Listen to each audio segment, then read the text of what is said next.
Welcome back from the long weekend, guys. Hopefully you guys did something productive, you guys did something fun. So with the new week happening here, I want to jump into a new unit. We just finished up the health unit.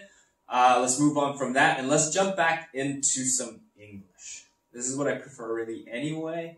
So I want to start off by let's kind of go back into ancient mythology. Okay, kind of old stories that explain stuff about cultures. Okay,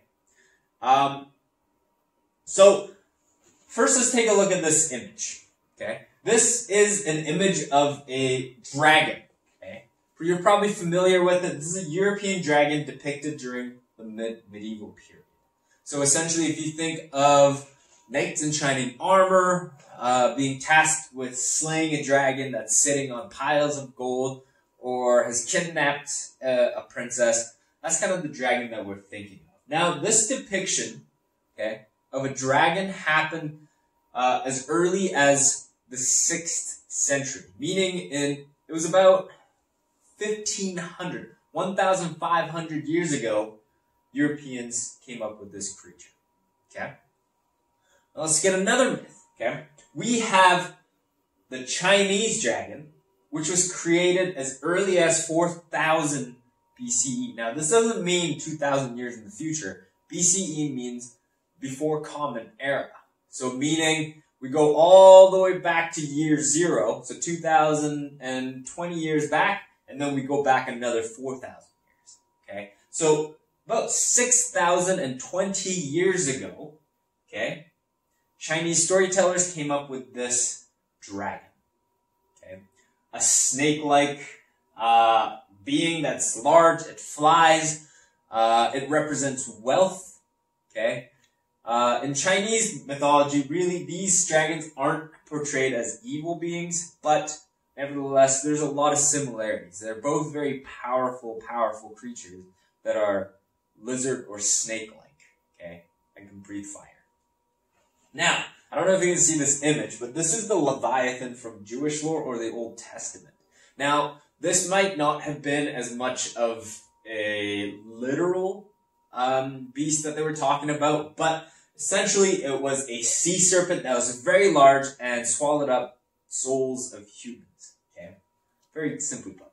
Now, this is the Tiamat from the Mesopotamian, origin story, the creation story, is essentially a goddess who had the body of a snake or a lizard, had scales all over her body, had wings, and essentially she was the goddess of seawater, so the ocean essentially.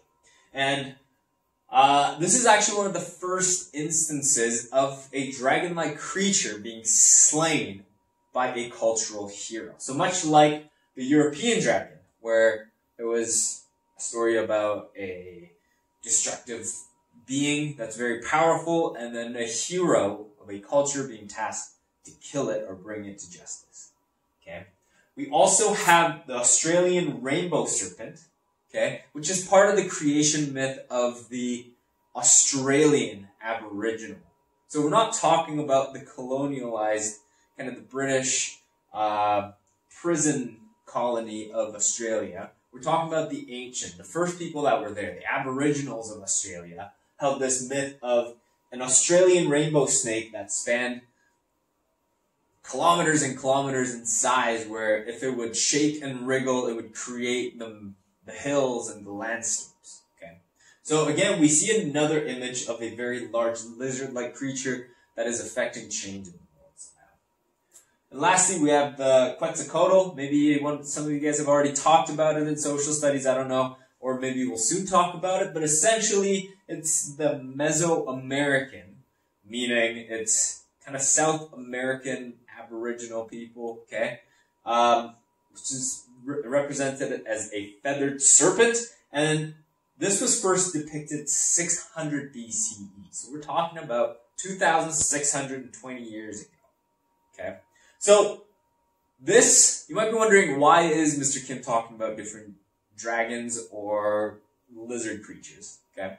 I want this to be a way for you guys to start thinking about the concept of archetypes. Okay? So let's get into that in a little bit more of a further detail. What is an archetype and how do all these things relate? Okay?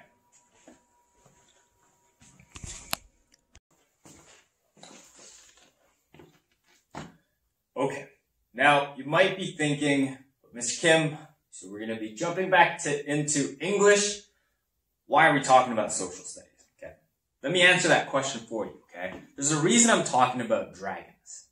Now, the interesting thing about all the images and the dragons that I've gone over is that these stories weren't created collectively, meaning the people, the cultures, the individual cultures, right? The European medieval culture, we had the ancient Chinese culture, we had the Australian Aboriginals. Now, these people didn't have a way to talk to each other when these stories were created.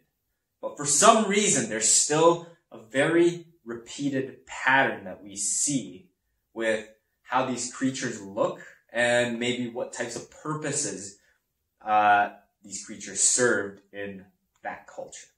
Okay?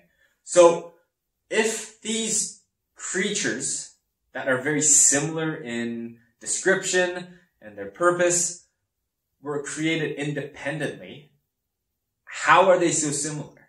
Okay?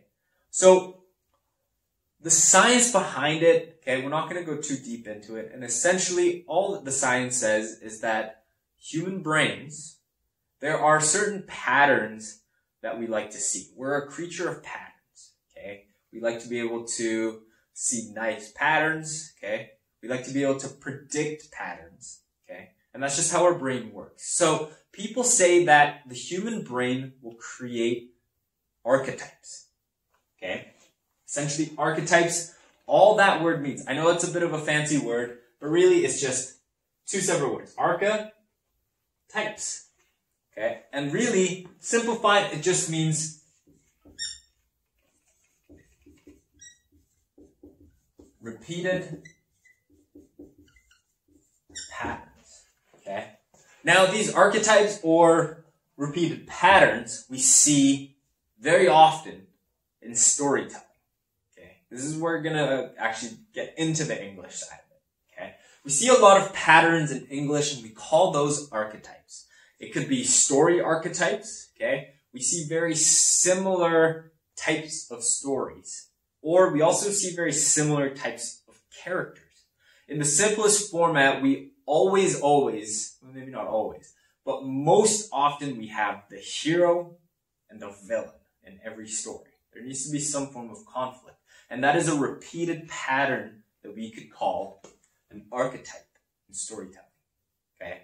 Now, we're going to get into more detail of the different types of archetypes in storytelling that there is, okay? But really, for now, all you really need to understand is that there are repeated patterns in stories, whether it's the beginning to end of a story or it's different types of character.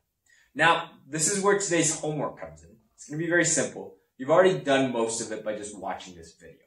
Now, what I want you to do is one of two things. You can use the Google document file that I'll attach to this assignment, okay, and just type it out. Or you can make a quick video and post it online. I personally like watching your videos because it's easier for me to mark and it feels like you guys are back in class with me.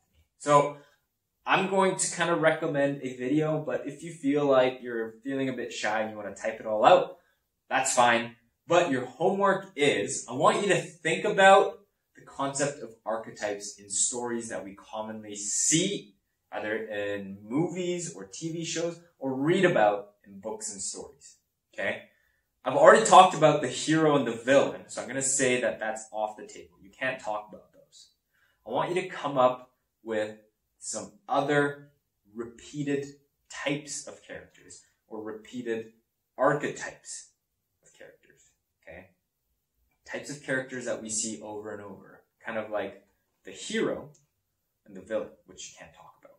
Other characters that we see over and over, okay? I just want you to type it out and then maybe give me some examples in what movies or what stories we see them and just a short paragraph, maybe just half a paragraph, in why you believe that this is a repeated pattern of a character or an archetype of a character. If you have any questions, feel free to contact me, but I'm going to write out all the instructions out. I'm going to type it out for you, so if you're confused, you can always read through those as well. Okay? Hopefully this video makes sense. Hopefully the video isn't too long. Okay? But that's your homework, and I'll give you today and tomorrow to do it. It shouldn't take very long, but let's start exploring archetypes. Okay? Thanks for listening.